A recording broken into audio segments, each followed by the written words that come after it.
Good morning. आज 7th standard के सभी विद्यार्थियों का मैथ्स अर्थात गणित के विषय में आपका स्वागत करते हैं। आपने पिछला प्रश्न संग्रह 11 और प्रश्न संग्रह 12 का क्वेश्चन नंबर 1 ये आपने अपनी कॉपी में पूरा किया होगा, क्योंकि कुछ सवाल मैंने आपको पिछले वीडियो में सिखाए और आज उसके अगले भाग की तरफ हम जब जा रहे हैं तो मुझे उम्मीद है कि ये भाग भी आप सीखने के लिए तैयार होंगे।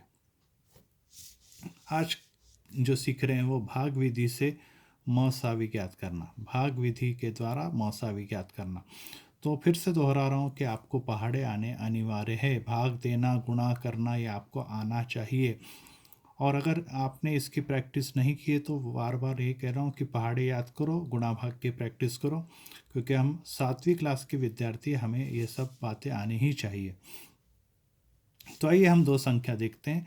275 बटे 525, ये दो संख्याएं जो आपके सामने मौजूद है, इसका संक्षिप्तीकरण भी करना है, मतलब इसे काटना भी है और इसका मौसावी पद्धति की सहायता, मौसावी ज्ञात करना है भाग विधि से। तो सबसे पहले इनमें से जो बड़ी संख्या है 275 और 525 में बड़ी संख्या कौन सी है? 525। तो ये अंदर जाएगी और 275 आएगा बाहर।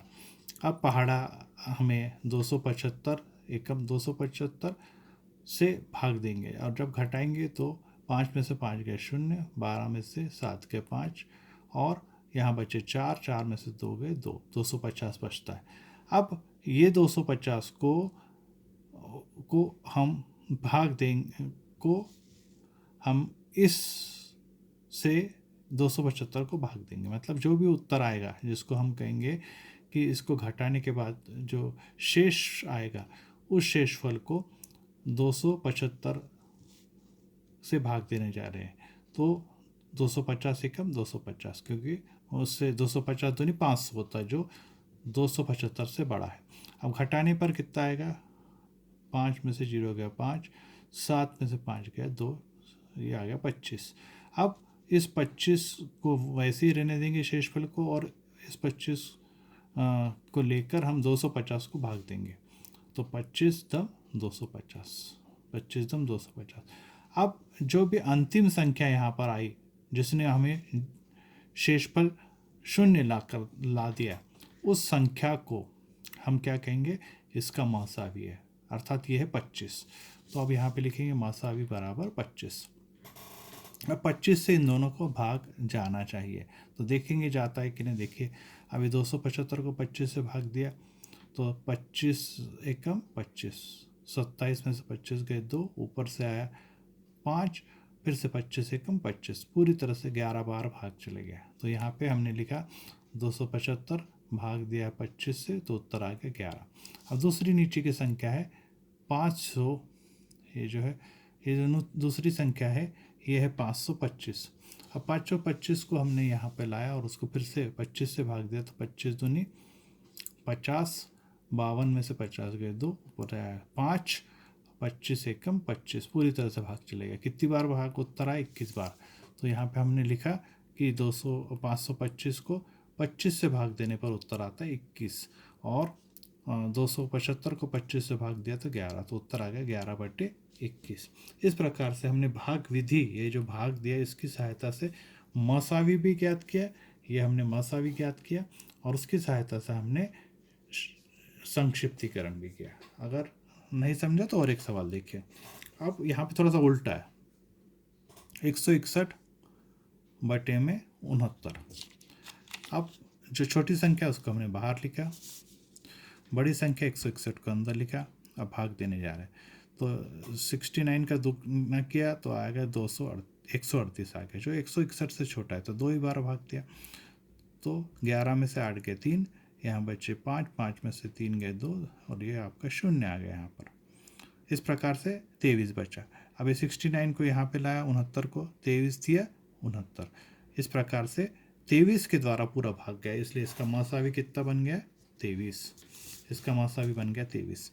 अब 23 मौसावी का मतलब है कि ये महत्तम सामान्य विभाजक है, जो दोनों को भाग दे गया, दोनों का विभाजक है, अर्थात दोनों के गुणनखंड में मौजूद है।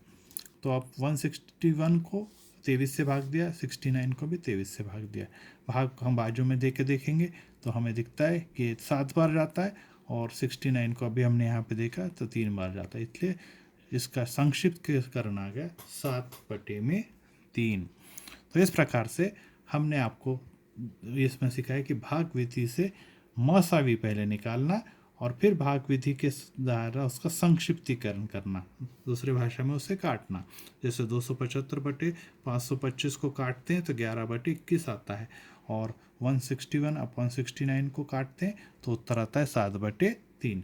अब इसमें मैंने पहला और तीसरा किया, और इस 12वें प्रश्न संग्रह में कुल 3 सवाल है, तो 3 में से 2 मैंने कर दिए। अब आपका होमवर्क है जो है, होमवर्क में आपने करना है क्वेश्चन नंबर 2, दूसरे का दूसरा करेंगे। होमवर्क में दूसरे का दूसरा करना है। अब अगले प्रकार की तरफ हम चलते हैं, प्रश्न संग्रह 13 में। इसमें अब हम ल सा भी सीखने जा रहे हैं। प्रश्न संग्रह 13 में ल सा भी सीखने, लघुत्तम सामान्य विभाजक। अब ल सा भी में भी हम उसी पद्धति का इस्तेमाल करेंगे जो म सा भी में किया। तो अब हम यहाँ पर म सा भी निकाल देंगे, ल सा भी निकालेंगे। तो देखिए कैसे, हमने जो ऑलरेडी सीखा ही हुआ है, 6, 8 और 10 ये 3 संख्याएं हैं। 6, 8, 10 को लिख दिया। अब सभी लोग जानते हैं कि 6, 8 और 10 किस पहाड़े में आते हैं?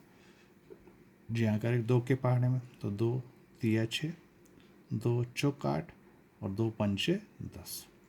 अभी ये 3 संख्या अलग अलग है, जो किसी भी एक संख्या से इसका भाग नहीं जा रहा है, तो इसलिए उसको ऐसे रहने दें। तो इसका मतलब 2 से तीनों संख्याओं को भाग जा रहा है, तो यह महत्तम, यह मतलब सभी सबसे बड़ा विभाजक 2 है जो तीनों को भाग देता है। फिर लसावी में क्या आएगा? लसावी में 2 के अलावा बची हुई नीचे की जितनी भी संख्या है जो अब इससे आगे किसी भी एक संख्या से विभाजित नहीं होती, वो है 3, 4 और 5। उसे भी ले लिया 3, 4 और 5। अब गुणा किया, 2 और 3 का गुणा किया तो 6, 5 और 4 का गुणा किया है 5 चौक 20 और 20 छंग 120। इस प्रकार से यहाँ पे हमने देखा कि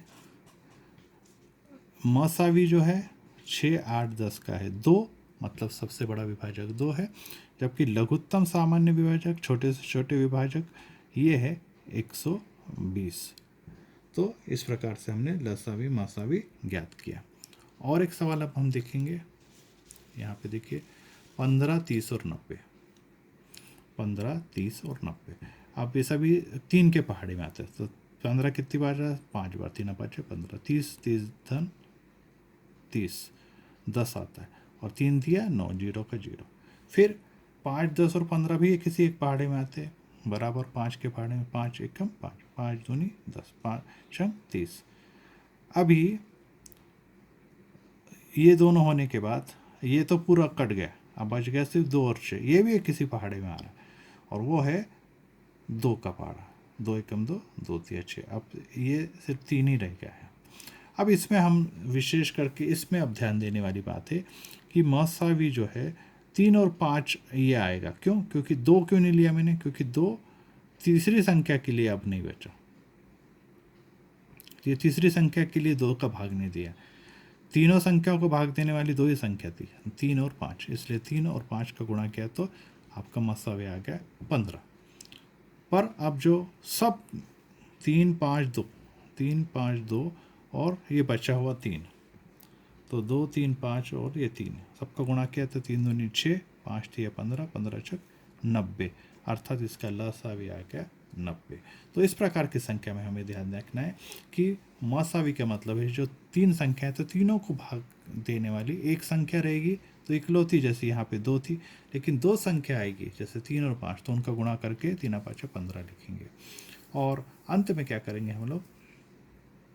अंत में जो बची हुई जितनी भी संख्या है सबको लेकर उसका गुणा करने पर प्राप्त होगा लसावी। जैसे यहाँ पर 1, 2, 3, 4 संख्या थी, चारों का गुणा 120 है। यहाँ पर भी 4 संख्या थी, उसका गुणा 90 आ गया। और एक इसी में 8वां सवाल अब आप देखेंगे। देखिए क्वेश्चन नंबर 8, और एक देख लीजिए, 12, 15 और 45। 12, 15, 45 को मैंने लिखा, ये किस पहाड़े में आता है? ये 3 के पहाड़े में आता है। कितनी बार? 3 चौक 12, 3 5 15 और 3 एकम 3। हाँ, यहाँ पे आप देखिए किस प्रकार से मैंने 3 एकम 3 बचा 1 और ये 5 15, 3 5 15 हो गया। हाँ, ये 15 हो गया। तो इस प्रकार से 3 एकम 3 बचा 1 और 5 और 3 5 15। अब इसके बाद आ गया 4 5 और 15। ये तीनों किसी भी एक पहाड़े में नहीं आते, इसलिए 4 वैसे को वैसे का, लेकिन 5 और 15 5 के पहाड़े में आते हैं, तो इसलिए 5 एकम 5, 5 3 15। अब एक ही संख्या ऐसी है जो तीनों को भाग देती है, क्योंकि 5 जो है वो 4 को भाग नहीं दे रहे पा रही, इसलिए एक ही संख्या 3, तो इसलिए मसावी आ गया 3। लेकिन लसावी में इन सब संख्या को लेंगे, कौन कौन सी? 3 5 4 3 और 5 15 और 4 3 12, 15 और 12 का गुणा किया तो 180 आ गया। तो इस प्रकार से मसावी का मतलब है सभी संख्याओं को भाग देने वाले सबसे बड़ा विभाजक। लेकिन लसावी में सामान्य विभाजक हमें लेना है जो लघुत्तम है, छोटे से छोटा है, तो छोटे से छोटा 3 5 4 3 है। और एक संख्या देखिए 18 36 और 27, तीनों को मैंने लिख दिया। अब तीनों में 3 का पहाड़ आ जाएगा, 3 6 18, 3 एकम 3, 3 दूनी 6, 3 9 27। फिर से 6 12 9 बचे, ये किस पहाड़े में आते हैं? 3 के पहाड़े में। 3 दूनी 6, 3 चौक 12, 3 तिया 9। अब इसके अंदर देखेंगे 2 4 और 3 बचा, ये 2 के पहाड़े में आता, 3 नहीं आता, इसलिए तो उसको वैसे ही लिख दिया मैंने। 2 एकम 2, 2 दूनी 4 और 3 को वैसे छोड़ दिया। अब इसमें दो ही संख्या ही है, ये वाली पहली और ये दूसरी जो संख्या है, ये दोनों संख्याएं जो थी वे दोनों को भाग देने वाली है, अर्थात 3 और 3 कितना हो गया? 3 तिया 9। ये दोनों का विभाजक है, इसलिए 3 और 3 गुना करने पर 9 आ गया। अब बची हुई सब संख्याएं जितनी भी है उनको सबको लेंगे तो वो लसावी बन जाएगा। कौन सी? 3 3 2 2 3, अर्थात 2 बार 2 और 3 बार 3, 3 तिया 9 तिया 27 और 2 दूनी 4, 27 चौक 108। इस प्रकार से इसका लसावी 108 और इसका मसावी 9 आ गया। अब इसी में प्रश्न संग्रह 13वें में दूसरा जो क्वेश्चन है, इसके अंदर हमें एक सूत्र का इस्तेमाल या एक सिद्धता करनी है। क्या है वो? मसावी, देखिए मसावी गुना लसावी बराबर दो संख्याओं का गुणनफल। मसावी गुना लसावी बराबर दो संख्याओं का गुणनफल, अर्थात दो संख्याएं दी होगी, उनका पहले गुणा करेंगे और फिर मसावी लसावी देख निकाल के उसका भी गुणा करेंगे। अगर दोनों समान आता है या नहीं, बराबर आता है या नहीं, इसकी जांच करनी है। तो शुरुआत करते हैं हम लोग पहले 15 और 60 से। तो 15 और 60 3 के पहाड़े में आता है, 3 5 15, 3 दूनी 6 और 20। फिर 5 के पहाड़े में आता है, 5 एकम 5, 5 चौक 20। अब 3 और 5 दोनों संख्याओं में विभाजक होने के कारण 3 और 5 का गुणा करेंगे तो बनेगा 15, और ये 15 जो है ये इसका मसावी हो गया। मसावी 15 और 60 का।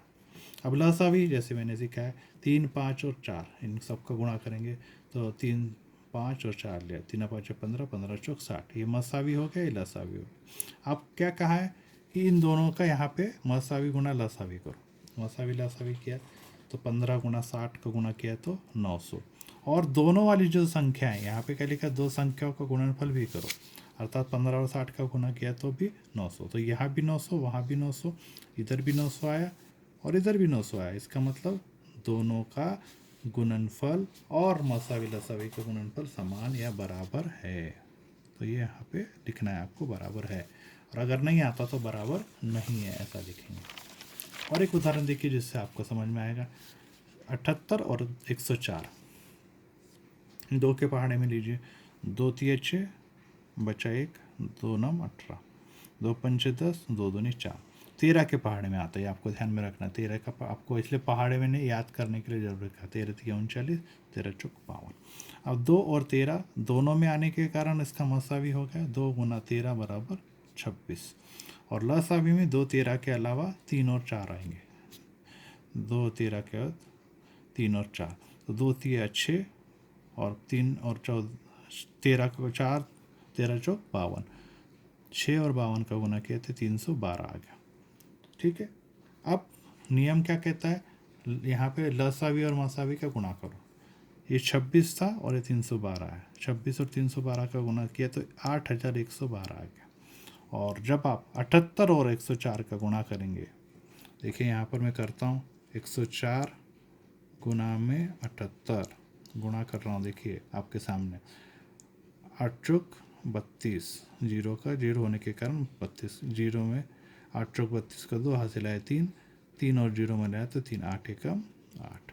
फिर 7 चौक 28, जीरो होने के कारण 2 वैसे ही बना, 7 एकम 7, 2 11, हासिल आया 1, 10 और 11, हासिल आया 1, 7 और 1 आया 8100, आपका आया 8112। देखिए यहाँ पर भी 8112 था, इसका गुणा भी 8112 और लसावी मासावी का गुणा भी करेंगे तो भी 8112।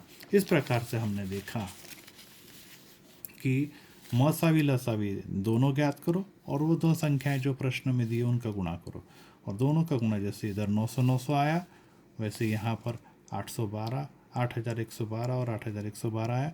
ये क्या बताता है कि ये गुणनफल और लसावी मसावी का गुणनफल कैसा है, बराबर है, बराबर है।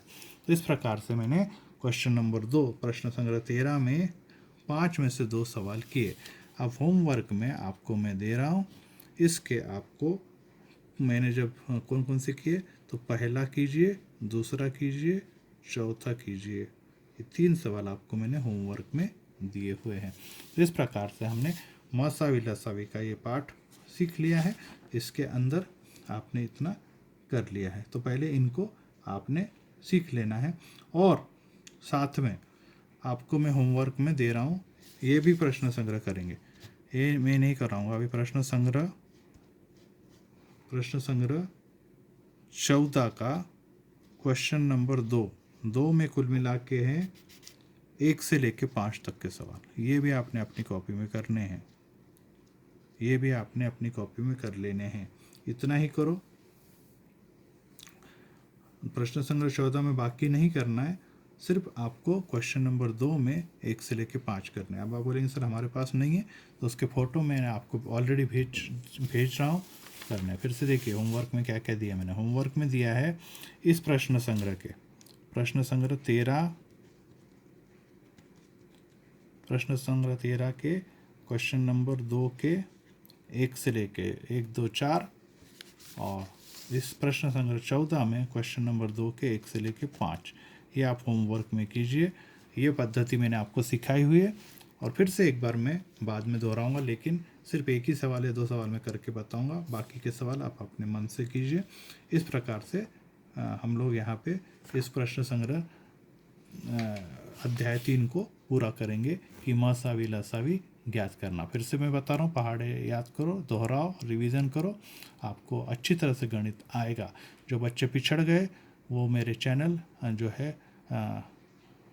है Chauhan sir with BT Shahni को प्रिस्क्राइब करेंगे, सब्सक्राइब करेंगे, और उस पर भी सभी मेरे वीडियोस मौजूद है जो मैं आपको मैसेज के रूप में डालने वाला हूँ। फिर से 7th के सभी हिंदी मीडियम के बच्चों को अच्छी पढ़ाई करने के लिए और कोरोना से बचने के लिए शुभकामनाएं। Thank you, God bless you.